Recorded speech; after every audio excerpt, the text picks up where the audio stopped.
नमस्कार। प्रस्तुत है मुंशी प्रेमचंद जी की रचना अंधेर। नागपंचमी आई। साठे के जिंदा दिल नौजवानों ने रंग बिरंगे जांघी बनवाए। अखाड़े में ढोल की मर्दाना सदाएं गूंजने लगी। आसपास के पहलवान इकट्ठा हुए और अखाड़े पर तंबोलियों ने अपनी दुकानें सजाई, क्योंकि आज कुश्ती और दोस्ताना मुकाबले का दिन है।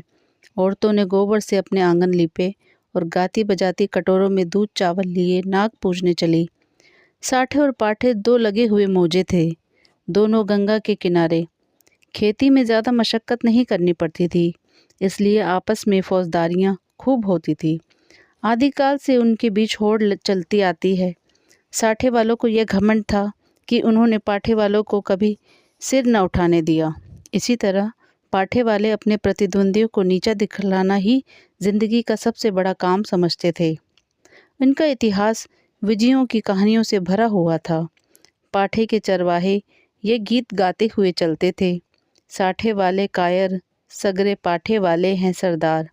और साठे के धोबी गाते, साठे वाले 60 हाथ के, जिनके हाथ सदा तलवार, उन लोगन के जन्म नसाए, जिन पाठे मान लीन अवतार। गरज आपसी होड़ का ये जोश बच्चों में माँ दूध के साथ दाखिल होता था, और उसके प्रदर्शन का सबसे अच्छा और ऐतिहासिक मौका यही नागपंचमी का दिन था।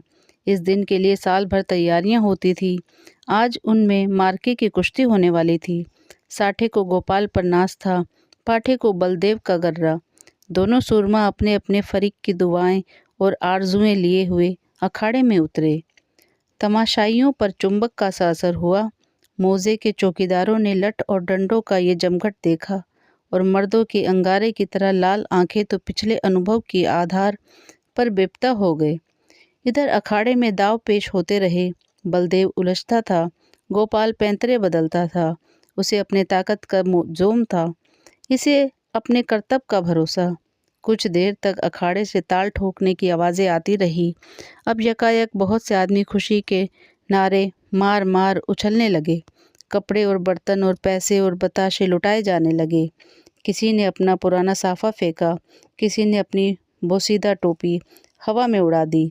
साठे के मनचले जवान अखाड़े में पिल पड़े और गोपाल को गोद में उठा लाए। बलदेव और उसके साथियों ने गोपाल की लहू की आंखों से देखा और दांत पीस कर रह गए। 10 बजे रात का वक्त और सावन का महीना। आसमान पर काली घटाएं छाई थी। अंधेरे का यह हाल था कि जैसे रोशनी का अस्तित्व ही नहीं रहा। कभी कभी बिजली चमकती थी, मगर अंधेरे को और ज़्यादा अंधेरा करने के लिए। मेंढकों की आवाज़ें जिंदगी का पता देती थी, वरना और चारों तरफ मौत थी। खामोश, डरावने और गंभीर साठे के झोपड़े और मकान इस अंधेर में बहुत गौर से देखने पर काली काली भेड़ों की तरह नजर आते थे। न बच्चे रोते थे, न औरतें गाती थी। पवित्र आत्मा बूढ़े राम नाम न जपते थे, मगर आबादी से बहुत दूर कुछ पशु शोर नालों और ढाक के जंगलों से गुजरकर ज्वार और बाजरे के खेत थे। उनकी मेंढों पर साठे के किसान जगह जगह मड़ैया डाले खेतों की रखवाली कर रहे थे। तले जमीन, ऊपर अंधेरा, मीलों तक सन्नाटा छाया हुआ। कहीं जंगली सूअरों के गोल, कहीं नील गायों के रेवड़। चिलम के सिवा कोई साथी नहीं, आग के सिवा कोई मददगार नहीं। जरा खटका हुआ और चौंक पड़े। अंधेरा भय का दूसरा नाम है। जब मिट्टी का एक ढेर, एक ठूंठा पेड़ और घास का एक ढेर भी जानदार चीजें बन जाती हैं, अंधेरा उनमें जान डाल देता है। लेकिन यह मजबूत हाथों वाले, मजबूत जिगर वाले, मजबूत इरादे वाले किसान हैं कि यह सब सख्तियां झेलते हैं, ताकि अपने ज़्यादा भाग्यशाली भाइयों के लिए भोग विलास के सामान तैयार करें। इन्हीं रखवालों में आज का हीरो, साठे का गौरव गोपाल भी है, जो अपनी मड़ैया में बैठा हुआ है। नींद को भगाने के लिए धीमे सुरों में वह गीत गा रहा है। मैं तो से नैना लगाए पछताई रे। अचानक उसे किसी के पाँव की आहट मालूम हुई। जैसे हिरन कुत्तों की आवाज़ों को कान लगाकर सुनता है, उसी तरह गोपाल ने भी कान लगाकर सुना। नींद की अंधाई दूर हो गई।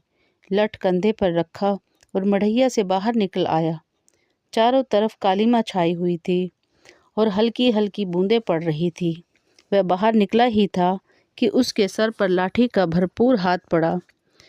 वह त्योरा कर गिरा और रात भर वहीं बेसुध पड़ा रहा। मालूम नहीं उस पर कितनी चोटें पड़ी। हमला करने वालों ने तो अपनी समझ में उसका काम तमाम कर डाला, लेकिन जिंदगी बाकी थी। यह पाठे के गैरतमंद लोग थे जिन्होंने अंधेरे की आड़ में अपनी हार का बदला लिया था। गोपाल जाति का अहीर था, न पढ़ा न लिखा, बिल्कुल अक्खड़। दिमाग रोशन ही नहीं हुआ तो शरीर का दीपक क्यों घुलता। पूरे 6 फुट का कद, गठा हुआ बदन, ललकान कर गाता तो सुनने वाले मील भर बैठे हुए उसकी तानों का मज़ा लेते। गाने बजाने का आशिक, होली के दिनों में महीने भर तक गाता। सावन में मल्हार और भजन तो रोज का शगल था। निडर ऐसा कि भूत और पिशाच के अस्तित्व पर उसने विद्वानों जैसे संदेह थे। लेकिन जिस तरह शेर और चीते भी लाल लपटों से डरते हैं, उसी तरह लाल पगड़ी भी उसकी रूह असाधारण बात थी। लेकिन उसका कुछ बस न था।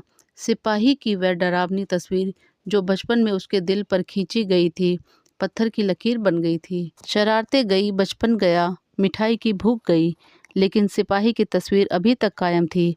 आज उसके दरवाजे पर लाल पगड़ी वालों की एक फौज जमा थी, लेकिन गोपाल जख्मों से चूर, दर्द से बेचैन होने पर भी अपने मकान के अंधेरे कोने में छिपा हुआ बैठा था। नंबरदार और मुखिया, पटवारी और चौकीदार रौब खाए हुए ढंग से खड़े दरोगा की खुशामद कर रहे थे। कहीं अहीर की फरियाद सुनाई देती थी, कहीं मोदी रोना धोना, कहीं तेली की चीख पुकार, कहीं कमाई की आंखों से लहू जारी। कलवार खड़ा अपनी किस्मत को रो रहा था। फोहश और गंदी बातों की गर्म बाजारी थी। दरोगा जी निहायत कारगुजार अफसर थे। गलियों में बातें करते थे। सुबह को चारपाई से उठते ही गलियों का वजीफा पढ़ते थे। मेहतर ने आकर फरियाद की, हुजूर अंडे नहीं हैं। दरोगा जी हंटर लेकर दौड़े और उस गरीब का भुरकुस निकाल दिया। सारे गांव में हलचल पड़ी हुई थी। कांस्टेबल और चौकीदार रास्तों पर यूं अकड़ते चलते थे गोया अपने ससुराल में आए हैं। जब गांव के सारे आदमी आ गए तो वारदात हुई और इस कमबख्त गोपाल ने रपट तक न की। मुखिया साहब बेंत की तरह कांपते हुए बोले, हुजूर अब माफ़ी दी जाए। दरोगा जी ने गजबनाक की निगाहों से उसकी तरफ देखकर कहा, ये इसकी शरारत है। दुनिया जानती है कि जुर्म को छुपाना जुर्म करने के बराबर है। मैं इस बदकाश को इसका मज़ा चखा दूंगा। वह अपनी ताकत के जोम में भुला हुआ है और कोई बात नहीं। लातों के भूत बातों से नहीं मानते। मुखिया साहब ने सिर झुकाकर कहा, हुजूर अब माफ़ी दी जाए। दरोगा जी की त्योरियां चढ़ गई और झुंझला कर बोले, अरे हुजूर के बच्चे, कुछ सठिया तो नहीं गया है?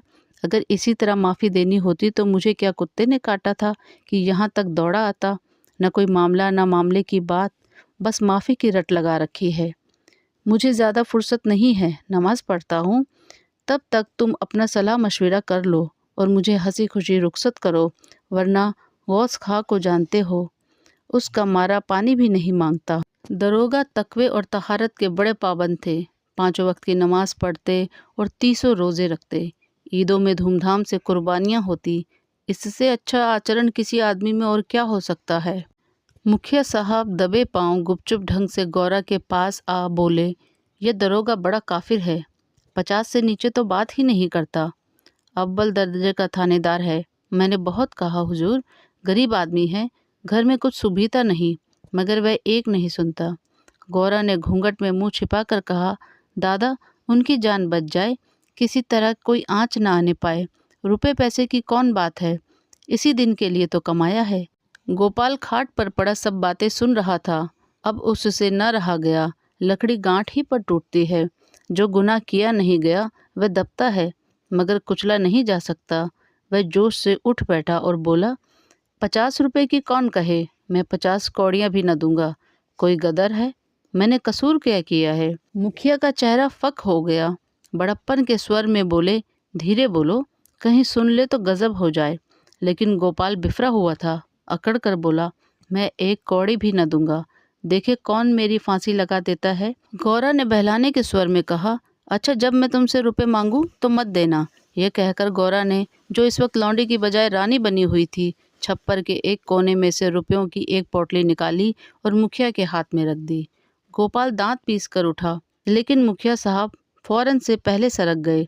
दरोगा जी ने गोपाल की बातें सुन ली थी और दुआ कर रहे थे, ए खुदा इस मर्दूद के दिल को पलट। इतने में मुखिया ने बाहर आकर 25 रुपए की पोटली दिखाई। 25 रास्ते ही में गायब हो रहे थे। दरोगा जी ने खुदा का शुक्र किया, दुआ सुनी गई, रुपया जेब में रखा और रसद पहुंचाने वालों की भीड़ को रोते हुए बिलबिलाते छोड़कर हवा हो गए। मोदी का गला घुट गया, कसाई के गले पर छुरी फिर गई, तेली पिस गया। मुखिया साहब ने गोपाल की गर्दन पर एहसान रखा, गोया रसद के दाम गिरह से दिए। गांव में सुरखू हो गया, प्रतिष्ठा बढ़ गई। इधर गोपाल ने गोरा की खूब खबर ली। गांव में रात भर यही चर्चा रही, गोपाल बहुत बचा और इसका सेहरा मुखिया के सिर था। बड़ी विपत्ति आई थी, वह टल गई। पितरों ने, दीवान हरदौल ने, नीम तले वाली देवी ने, तालाब के किनारे वाली सती ने गोपाल की रक्षा की। वह उन्हीं का प्रताप है। देवी की पूजा होनी ज़रूरी थी। सत्यनारायण की कथा भी लाजमी हो गई। फिर सुबह हुई, लेकिन गोपाल के दरवाजे पर आज लाल पगड़ियों की बजाय लाल साड़ियों का जमघट था। गोरा आज देवी की पूजा करने जाती थी। गांव की औरतें उसका साथ देने आई थी। उसका घर सौंधी सौंधी मिट्टी की खुशबू से महक रहा था, जो खस और गुलाब से कम मोहक न थी। औरतें सुहाने गीत गा रही थी, बच्चे खुश हो होकर दौड़ते थे।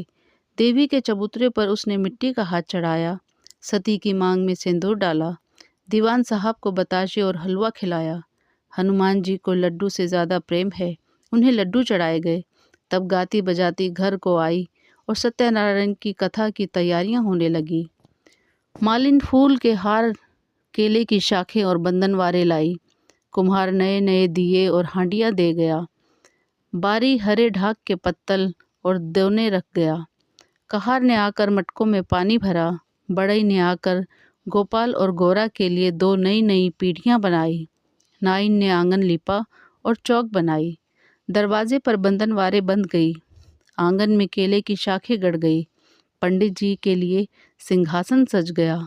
आपस के कामों की व्यवस्था खुद ब खुद अपने निश्चित दायरे पर चलने लगी। यही व्यवस्था संस्कृति है, जिसने देहात की जिंदगी को आडंबर की ओर से उदासीन बना रखा है। लेकिन अफसोस है कि अब ऊंच नीच के, बेमतलब और बेहुदा कैदों के इस आपसी कर्तव्य और सौहार्द सहयोग के पद से हटाकर उन पर अपमान और नीचता का दाग लगा दिया है। शाम हुई। पंडित मोटे राम जी ने कंधे पर झोली डाली, हाथ में शंख लिया और खड़ों पर खटपट करते गोपाल के घर आ पहुँचे। आंगन में टाट बिछा हुआ था। गांव के प्रतिष्ठित लोग कथा सुनने के लिए आ बैठे। घंटी बजी, शंख फूंका गया और कथा शुरू हुई। गोपाल भी गाड़े की चादर ओढ़े एक कोने में दीवार के सहारे बैठा हुआ था। मुखिया, नंबरदार और पटवारी ने मारे हमदर्दी के उससे कहा, सत्यनारायण की महिमा थी कि तुम पर कोई आँच न आई। गोपाल ने अंगड़ाई लेकर कहा, सत्यनारायण की महिमा नहीं, यह अंधेर है। धन्यवाद।